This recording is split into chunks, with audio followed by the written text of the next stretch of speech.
আমাদের শুধু নামের মুসলিম দরকার নয়। আমি ইঙ্গিত করছি যে আমি তার মায়ের সাথে যৌন সম্পর্ক করেছি। কেন একজন মুসলিম নিজেকে খ্রিস্টান বলবে? আপনি কি এখন ইসলাম গ্রহণ করবেন? আমি অবশ্য এরকম কিছু করার ইচ্ছা প্রদর্শন করি না। হৃদয়ের প্রশান্তি।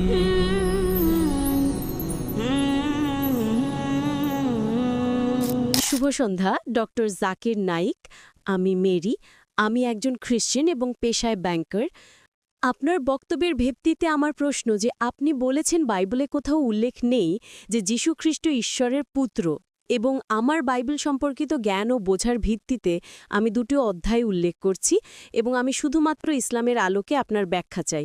প্রথমটি ম্যাথিউ অধ্যায় ৩ আয়াত রোমান ১৭, এবং দেখো, স্বর্গ থেকে একটি কণ্ঠস্বর বলছে, এটি আমার প্রিয় পুত্র যার উপর আমি সন্তুষ্ট।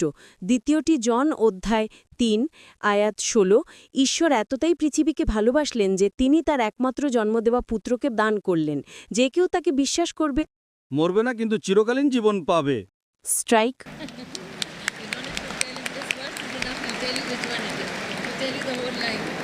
বোন, আমার বক্তব্য সংশোধন করার জন্য আপনি প্রশ্ন করেছেন যে আমি বলেছি বাইবেলে কোথাও বলা নেই যে যীশু ঈশ্বরের পুত্র, আর আমি এটি কখনো বলিনি। বাইবেলে কোথাও উল্লেখ নেই যে যীশু ঈশ্বরের পুত্র নয়, এটা আমি কখনো বলিনি। আমি বলেছি সম্পূর্ণ বাইবেলে একটিও স্পষ্ট বক্তব্য নেই।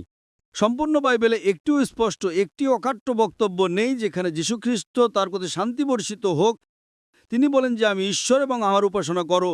এবং আমি কখনো বলিনি যে বাইবেলে বলা নেই যীশু ঈশ্বরের পুত্র। আমি যা বলেছি তা হলো সম্পূর্ণ বাইবেলে একটিও অস্পষ্টতাহীন বক্তব্য নেই, একটিও স্পষ্ট বক্তব্য নেই। সম্পূর্ণ বাইবেলে যেখানে যীশুখ্রিস্ট, তার প্রতি শান্তি বর্ষিত হোক, বলেন যে আমি ঈশ্বর এবং আমার উপাসনা করো। যদি আপনি এমন কোনো দুটি বক্তব্য দেখাতে পারেন, আমি খ্রিস্টান ধর্ম গ্রহণ করতে প্রস্তুত। যদি আপনার প্রশ্ন ধরে নেয় যে ঈশ্বরের পুত্র মানে যীশু ঈশ্বর, খুব ভালো, এবং আপনার প্রশ্নের উত্তর দিচ্ছি। অনেক খ্রিস্টান মনে করেন যে শুধুমাত্র ঈশ্বরের পুত্র বলার মাধ্যমে সে ঈশ্বর। বোন, আপনি কি জানেন বাইবেলে আদমকে ঈশ্বরের পুত্র বলা হয়েছে, ইব্রাহিমকে ঈশ্বরের পুত্র বলা হয়েছে, ইসরায়েলকে ঈশ্বরের পুত্র বলা হয়েছে? বাইবেলে অনেককে ঈশ্বরের পুত্র বলা হয়েছে। তাহলে কি আপনি বলতে চান এরা সবাই ঈশ্বর? আদমকে ঈশ্বর, ইব্রাহিমকে ঈশ্বর, ইসরায়েলকে ঈশ্বর? না।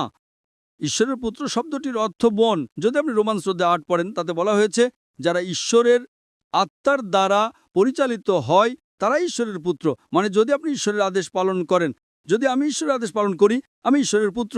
এইভাবে নিঃসন্দেহে যীশুখ্রিস্ট, তার প্রতি শান্তি বর্ষিত হোক, ঈশ্বরের আদেশ পালনকারী ছিলেন। এতে আমার কোনো সমস্যা নেই। যদি ঈশ্বরের পুত্র মানে ঈশ্বরের আদেশ পালনকারী ব্যক্তি, তাহলে যীশুখ্রিস্ট অবশ্যই তাই ছিলেন। এটা একটা নিরীহ বক্তব্য। আপনার উল্লেখিত ম্যাথু 3:17 সম্পর্কে আমি ব্যাখ্যা করেছি। এখন আপনার দ্বিতীয় ধৃতি, জনদ্ধে 3:16 নিয়ে আসছি। খ্রিস্টান মিশনারিরা বলেন, না না ভাই জাকির, যীশুখ্রিস্ট, তার প্রতি শান্তি বর্ষিত হোক, সাধারণ পুত্র নন, তিনি ঈশ্বরের একমাত্র জন্মগত পুত্র। এবং তারা উল্লেখ করেন গসপেল অফ জন অধ্যায় 3 এবং 8:16, ঈশ্বর এতটাই পৃথিবীকে ভালোবাসলেন যে তিনি তার একমাত্র জন্মগত পুত্রকে দান করলেন, যে কেউ তাকে বিশ্বাস করবে, মরবে না, কিন্তু চিরকালীন জীবন পাবে। বোন, সহজ প্রশ্ন, বিগটন শব্দের অর্থ কি? তিনি এটি দিয়েছেন। না বোন, বিগটন শব্দের অর্থ কি? তিনি তার পুত্রকে মানুষের জন্য দিয়েছেন। না বোন, বিগটন শব্দের অর্থ তার পুত্র দেওয়া নয়। আপনিও ইংরেজি জানেন, আমিও ইংরেজি জানি, মাশাআল্লাহ আমি ইংরেজি ভালো জানি। কারণ বিগটন মানে দেওয়া নয়। যদি আমি বলি আপনি একটা পুত্র জন্ম দিয়েছেন, এর অর্থ কি? এর অর্থ আপনি আপনার স্ত্রীর সাথে যৌন সম্পর্ক করেছেন এবং আপনার একটা পুত্র হয়েছে। জন্মদান নিম্নতর প্রাণীদের জন্য তার একটা কাজ। কিভাবে আমি এই কাজকে সর্বশক্তিমান ঈশ্বরের জন্য ব্যবহার করব? ঈশ্বর কার সাথে যৌন সম্পর্ক করেছেন? কে সে? এটাই কারণ খ্রিস্টান ধর্মের সম্মানিত পণ্ডিতরা, যদি আপনি revise standard edition, revise standard version of the Bible পড়েন, 32 জন খ্রিস্টান পণ্ডিত দ্বারা সংশোধিত সর্বোচ্চ সম্মানের 50টি ভিন্ন কর্পোরেট ডিনোমিনেশনের সমর্থনে, আমি বলছি অমনিসায়েন্স, তারা বলেন এই শব্দ বিঘটে না গসপেল অফ জন অধ্যায় 3 এবং 16 মূল পাণ্ডুলিপিতে উপস্থিত নয়। তারা কি বলে? এটা ইন্টারপ্রেটেশন, এটা ফেব্রিকেশন, এটা কনককশন, এটা অ্যাডাল্টারেশন। তাই যিশু শুধুমাত্র আদমের মতো পুত্র বা ঈশ্বরের পুত্র, আব্রাহামের মতো পুত্র অথবা ঈশ্বরের পুত্র। বাইবেলে বলেছে যিশু খ্রিস্ট, তার প্রতি শান্তি বর্ষিত হোক, ঈশ্বরের পুত্র। ঈশ্বরের পুত্র কি? ঈশ্বরের নবী। তাই আমার কোনো সমস্যা নেই যে সত্যিই যিশু খ্রিস্ট, তার প্রতি শান্তি বর্ষিত হোক, ঈশ্বরের নবী এবং রাসূল ছিলেন, কিন্তু তিনি ঈশ্বর ছিলেন না। আশা করি এটা আপনার প্রশ্নের উত্তর দেয় বোন। তাহলে এখন বোন, অনেক ধন্যবাদ ডক্টর জাকির। বোন, এখন কি আমরা ভূমিকা উল্টাতে পারি? আমি খ্রিস্টান ধর্ম গ্রহণ করতে প্রস্তুত যদি আপনি প্রমাণ করেন তিনি ঈশ্বর। আপনি কি এখন ইসলাম গ্রহণ করবেন? আমার এখনো কিছু জিনিস স্পষ্ট করার আছে। আপনাকে স্বাগতম বোন। কেন কেন মুসলমানরা ঈশ্বরের পুত্র বিবৃতি থেকে বিরত থাকেন কেন? ইয়েস, প্রশ্নের উত্তর দিলে আপনি কি ইসলাম গ্রহণ করবেন? এটা প্রতিযোগিতা নয়। আমি মনে করি বিশ্বে মুসলিমদের বিশাল জনসংখ্যা আছে, আমাদের বিশ্বাসই দরকার। আমাদের শুধু নামের মুসলিম দরকার নয়। হ্যাঁ, তাই আমরা কাজের মুসলিম চাই। তাই আমরা কাজের মুসলিম হাতে চাই, নামের নয়। বোন, আপনার প্রশ্নে আসছি যে কেন মুসলিমরা ঈশ্বরের পুত্র হিসেবে ব্যবহার থেকে বিরত থাকেন। খুব ভালো প্রশ্ন, এবং সেটাই কারণ। বোন, যদি আপনি কোরআন পড়েন, কোরআনে আল্লাহ সুবহানাহু ওয়া তাআলার ৯৯টি গুণবাচক নাম আছে। রহমান, রহিম, মালাকিম, সর্বদয়ালু, সর্বকরুণাময়, সর্বজ্ঞ। কিন্তু আল্লাহ সুবহানাহু ওয়া তাআলা তার শেষ এবং চূড়ান্ত ওহিতে যদি পুরাতন নিয়ম এবং নতুন নিয়মের মতো কিছু থাকে, তাহলে কোরআন শেষ নিয়ম, তার শেষ নিয়মে তিনি আব শব্দ ব্যবহার করেননি। আরবিতে আব মানে পিতা। কেন তিনি আরও কঠিন শব্দ রব ব্যবহার করেছেন? রব আরও কঠিন উচ্চারণ করা, এবং যা মানে প্রভু, পালনকর্তা, ধারক। তিনি রব গুণ ব্যবহার করেছেন, কিন্তু আব নয়। কেন? কারণ পূর্ববর্তী ওহি, যা পরিবর্তিত বাইবেল, পরিবর্তিত ইঞ্জিলের রূপ, মানুষ ঈশ্বরের পুত্রের অর্থ ভুল বুঝেছে। তারা জন্মদাতা পুত্র ভাবতে শুরু করেছে। উদাহরণস্বরূপ, যদি আমি ইয়াংকাউকে বলি, জন বেটা, আপনি একটা ভালো প্রশ্ন করেছেন, কিন্তু ইয়ার বিগটেন সান, আপনি প্রতিটি ভালো প্রশ্ন দেখেছেন, সে আমাকে মারবে। তিনি জানেন তিনি জন্মদাতা, বয়স্ক, আমাকে মারবেন। এর মানে আমি তার মায়ের অপমান করছি। যদি আমি বলি আমার জন্মদাতা পুত্র, তিনি রাগান্বিত হবেন। আমি ইঙ্গিত করছি যে আমি তার মায়ের সাথে যৌন সম্পর্ক করেছি। তাই কিছু নির্দোষ শব্দ, জন্মদাতা পুত্র নির্দোষ নয়। একইভাবে পুত্র একটা খুব ভালো শব্দ, কিন্তু মানুষ ভুল বুঝতে শুরু করেছে। তাই এই বিভ্রান্তি দূর করার জন্যই কোরআন পিতা শব্দকে সর্বশক্তিমান ঈশ্বরের গুণ হিসেবে ব্যবহার করে না, অন্যথায় এটি ভালো শব্দ। তাই একইভাবে আমরা পুত্র শব্দ ব্যবহার থেকে বিরত থাকি, কারণ মানুষ ভাবতে শুরু করে যে তিনি ঈশ্বর। কোনো খ্রিস্টান কখনো আমাকে আসে না এবং বলে না আদম ঈশ্বরের পুত্র। যদি মিশন ঈশ্বর, কেন? বাইবেল বলেছে ইসরায়েলরা এখন কি, কেন আপনি আমাকে আসেন না এবং বলেন না? কারণ তারা প্রোগ্রামড। কোনো খ্রিস্টান আমাকে বলে না যে বাইবেল বলেছে ইফ্রাইম ঈশ্বরের পুত্র। না, কেন? কারণ তারা প্রোগ্রামড, যে বিশ্বাস করে যে যীশু খ্রিস্ট সর্বশক্তিমান ঈশ্বর। তিনি কখনো বলেননি তিনি সর্বশক্তিমান ঈশ্বর।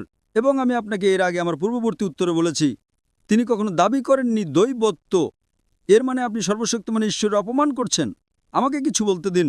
যীশু, শান্তি তার উপর। এটাই আমি বলি, যদি খ্রিস্টান মানে একজন ব্যক্তি যে যীশু খ্রিস্টের শিক্ষা অনুসরণ করে, তার উপর শান্তি বর্ষিত হোক। আমরা মুসলিমরা খ্রিস্টানদের চেয়ে বেশি খ্রিস্টান। আপনি কেন জানেন? কারণ যদি আমরা বাইবেল পড়ি, যীশুখ্রিস্ট শান্তি তার উপর, গসপেল অফ জনে উল্লেখ করা হয়েছে তিনি ৮ম দিনে খতনা করা হয়েছিল। মুসলিমরা খতনা করে, খ্রিস্টানরা খতনা করে। যীশুখ্রিস্ট শান্তি তার উপর, তিনি বলেছেন যে আপনাকে বাইবেলের প্রতিটি আইন অনুসরণ করতে হবে, প্রতিটি আদেশ। গসপেল অফ ম্যাথু অধ্যায় ৫ আয়াত নাম্বার ১৭ থেকে ২০। যদি আপনি একটা আইন বা আদেশ থেকে একটা শিরোনাম ভাঙেন, আপনি স্বর্গরাজ্যে প্রবেশ করবেন না। যদি আপনি পুরাতন নিয়মে যান, স্পষ্টভাবে বলা হয়েছে লেভিটিকাস অধ্যায় ১১ আয়াত ৮ থেকে ৯, ডিউটেরোনমি অধ্যায় ১৪তে বলা হয়েছে, আইজাইয়া অধ্যায় ৬৫ আয়াত ২ থেকে ৫, তাহলে আপনি শুকর খাবেন না। মুসলিমরা শুকর খায় না, কিন্তু খ্রিস্টানরা শুকর খায়। তাই যদি খ্রিস্টান মানে একজন ব্যক্তি যে যীশু খ্রিস্টের শিক্ষা অনুসরণ করে, তারপর শান্তি বর্ষিত হোক। আমরা মুসলিমরা খ্রিস্টানদের চেয়ে বেশি খ্রিস্টান। বাইবেল বলে এফেসিয়ান্স অধ্যায় ৫ আয়াত ১৮ যে তুমি ওয়াইন পান করবে না। এটি প্রভাবস অধ্যায় ২ আয়াত ১। ওয়াইন হলো মকার, আমাদের ওয়াইন পান করা উচিত নয়। মুসলিমরা অ্যালকোহল পান করে না, কিন্তু খ্রিস্টানরা অ্যালকোহল পান করে। কয়েকটি এবং জীবনের জন্য আমি বিভিন্ন রেফারেন্স দিতে পারি। তাই যদি খ্রিস্টান মানে যে যীশু খ্রিস্টের শিক্ষা অনুসরণ করে, তারপর শান্তি বর্ষিত হোক, আমি বলি খ্রিস্টানদের চেয়ে আমি বেশি খ্রিস্টান। যদি আপনি মুসলিম হন, তাহলে আপনি একজন আরও ভালো অনুসারী খ্রিস্টান হবেন, যাকে তথাকথিত দাম সর্বশেষ। হ্যাঁ বোন, আমি কি কিছু জিজ্ঞেস করতে পারি? নিশ্চয়ই। হ্যাঁ, ঠিক আছে। স্বাগতম বোন। আমি আপনার বক্তব্যকে ক্রস প্রশ্ন বা সমালোচনা করতে চাই না। আপনার পরে আপনি আমাকে ক্রস পরীক্ষা করেন, সমালোচনা করেন, আক্রমণ করেন, স্বাগতম। আমি এটা পছন্দ করি। যদি না একজন ব্যক্তি ক্রস পরীক্ষা করে, দেখুন, ধরুন আমি কিছু প্রমাণ করতে চাই। যদি বলি এটা সেরা, আমি চেক করতে চাই এটা সেরা কিনা। ঠিক। আমরা যৌক্তিক ব্যক্তি। তাই দয়া করে বোন আমাকে ক্রস পরীক্ষা করেন, সমালোচনা করেন, আক্রমণ করেন ১ সেকেন্ড, এবং তারপর এটা গ্রহণ করেন। হ্যাঁ বোন, এগিয়ে যান। আমি অবশ্য এরকম কিছু করার ইচ্ছা প্রদর্শন করি না। প্রশ্ন করার উদ্দেশ্য আলো জানা, যাতে আমি জানি আমি যা অনুসরণ করি তা সঠিক। এটাই সব। হ্যাঁ, ধন্যবাদ আপনার উপদেশ। আপনার উদ্দেশ্য অনেক ভালো। আমি বলেছি যদি উদ্দেশ্য খারাপও হয় কোনো সমস্যা নেই, কিন্তু উদ্দেশ্য ভালো। আপনি বোন, তাই আপনি যে কোনো প্রশ্ন করতে পারেন এবং আপনাকে ইসলাম গ্রহণ করতে হবে না, কেউ আপনাকে জোর করতে পারবে না। কোরআন বলে, আমি এটা বলেছি, ধর্মে কোনো জোরাজুরি নেই, সত্য ত্রুটি থেকে স্পষ্টভাবে দাঁড়ায়। তাই মনে করবেন না যে ভক্ত প্রশ্ন আপনাকে গ্রহণ করতে হবে। বিচারের দিনে শুধু প্রমাণ দিন যে আমি আপনাকে উত্তর দিয়েছি। হ্যাঁ স্যার, হ্যাঁ বোন। ধন্যবাদ। আপনি বলেছেন আমরা মুসলিমরা প্রকৃত খ্রিস্টানদের চেয়ে ভালো খ্রিস্টান।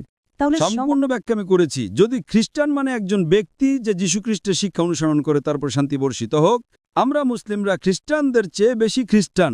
হ্যাঁ, এবার আপনার প্রশ্নে। কিন্তু এটি একজন সাধারণ ব্যক্তির বিবৃতি যার ইসলাম এবং খ্রিস্ট ধর্ম উভয়ের বিশেষ জ্ঞান নেই, এবং আপনি ডক্টরস অব ডিভিনিটিকে জিজ্ঞাসা করতে পারেন, তাদের সাথে বলা যায় সঠিক না ভুল। হ্যাঁ বোন। অনেক ধন্যবাদ ডক্টর, ধন্যবাদ। কি প্রশ্ন? আমি মনে করি এটি আমার চিন্তার বাইরে।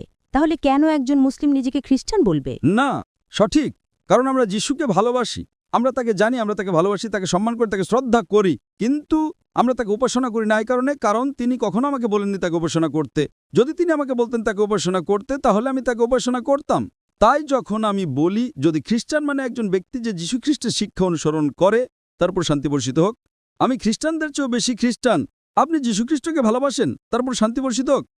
আমি তাকে সম্মান করি, তাকে শ্রদ্ধা করি, কিন্তু আমি তাকে উপাসনা করি না। তাই প্রশ্নের উত্তর হলো বোন। অনেক ধন্যবাদ।